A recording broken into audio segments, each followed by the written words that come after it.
In 1958, the most populous nation on Earth declared war. Full national mobilization. Every citizen, every city, and the enemy, the existential threat to 600 million people, was a bird that weighs less than a golf ball. I want you to hold one image in your head. Hundreds of millions of human beings standing outside all at once, banging pots and pans for days straight, and birds falling dead out of the sky. That happened. I'll show you why in a second, and I promise you the reason is dumber than whatever you're guessing. And what happened after the birds died? That's the part they should have put on the warning label. So, how does a country end up in an armed conflict with a sparrow? It starts, as so many disasters do, with a guy doing math badly. Mao Zedong, chairman, revolutionary, and as it turns out, not an ornithologist, announced a campaign against the four pests: rats, flies, mosquitoes, and sparrows. Three of those, fine. Nobody's writing a defense of the mosquito. But the sparrow made the list because someone calculated that each one eats about 4.5 kilograms of grain a year. Kill 1 million sparrows, the logic went, and you've saved food for 60,000 people. Clean numbers, beautiful numbers.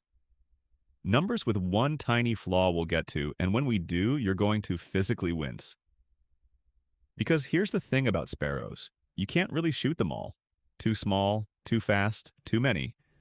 So China found the sparrow's one weakness. And this is the part I told you to hold on to.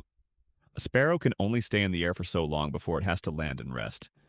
So the plan was, don't let them land. Anywhere. Ever. In December 1958, Beijing alone mobilized 3 million people.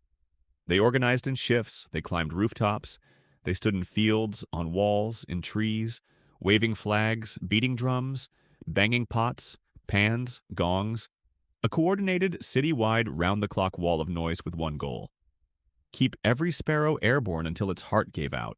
And it worked. Sparrows flew until they couldn't, then dropped out of the sky, dead of exhaustion by the hundreds of thousands. Grandmothers with saucepans brought down more birds than every falcon in Asia combined. It is genuinely one of the most effective military operations of the 20th century, and it was directed at an animal that panics when you sneeze near it. And the birds figured out, and with their brains the size of a pea, the one move nobody in the government did. They found the only quiet spots left in Beijing: foreign embassies, which the potbangers couldn't enter. The Polish embassy refused to let the mobs in, so the sparrows piled in there like it was a wartime consulate, handing out little bird visas. China's response? Surround the embassy with drummers for 2 straight days. Non-stop drumming at a diplomatic mission until the sparrows inside dropped dead, at which point Polish staff had to shovel them out. That's a real thing that happened between two sovereign nations, and it's still not the stupid part. Because the noise campaign was just the opening act. Kids were pulled out of class and handed slingshots, officially by their schools, as homework. Nests were torn down by the millions, eggs smashed, chicks killed. There were quotas, competitions, prizes for whoever racked up the biggest body count. People posed for photos with strings of dead sparrows like they'd landed a marlin. By the end, the campaign had killed sparrows in the hundreds of millions. Some estimates say close to 1 billion pests overall. And the sparrow was pushed to the edge of extinction inside China.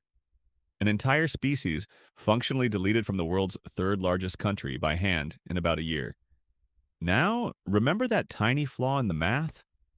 Here it comes. Sparrows do eat grain. That part was true, but you know what else sparrows eat in enormous quantities every single day? Insects. Specifically, and I cannot stress this enough, locusts. The sparrow wasn't stealing China's harvest. The sparrow was China's unpaid round-the-clock pest control, and the country had just spent a year exterminating it with drums. Scientists knew this. At least one prominent ornithologist tried to tell the government that sparrows eat more bugs than grain, and for his trouble, he got denounced. When the Chinese Academy of Sciences finally cut some sparrows open and checked, the stomach contents were mostly insects.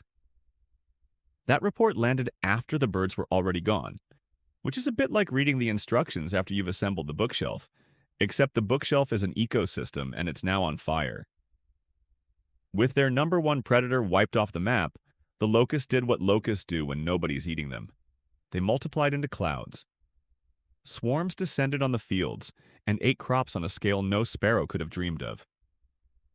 The bird that had been accused of stealing grain was replaced by an insect that took all the grain. China had run a nationwide program to fire its own security guards, and the burglars showed up the same year. In 1960, Mao quietly ended the war on sparrows. No big announcement, no reckoning. The sparrow was simply removed from the Four Pests list and replaced with bedbugs, which is the bureaucratic equivalent of deleting a tweet and hoping nobody screenshotted it. But the sparrows were already gone, and you can't unbang a billion pots. So China did the one thing more humiliating than the campaign itself. It went bird shopping. The government quietly arranged to import sparrows, hundreds of thousands of them, from the Soviet Union. Sit with that. A superpower at the exact moment its relationship with Moscow was curdling had to go to its rival and ask for birds, not weapons, not technology. Birds. Crates of the same animal it had just spent a year exterminating with schoolchildren and cookware, shipped back in to do the job they'd been doing for free the entire time. And this is where the jokes stop, because the ending of this story isn't funny, and I'm not going to pretend it is.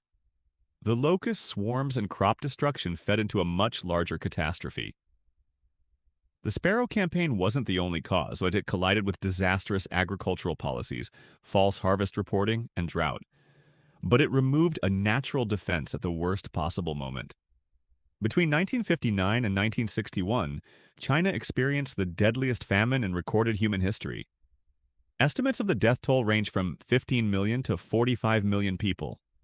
That range, the fact that the uncertainty alone is tens of millions of lives, tells you everything about the scale. The lesson here isn't Mao was bad at birdwatching. It's that an ecosystem is a machine with no labeled parts, and the people who understood that were shouted down by the people holding the drums. The experts said the sparrow was load-bearing. The state said the sparrow was a thief. The state had more pots.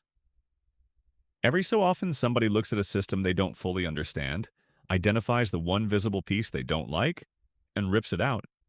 Confident, certain, and catastrophically wrong. History doesn't repeat itself, but it does keep hiring the same consultant. If you want more stories about the moments humanity confidently walked into a rake, that's the entire reason Sticky Storm exists. Subscribe, and we'll be here next week with another chapter of history they definitely rushed past in school.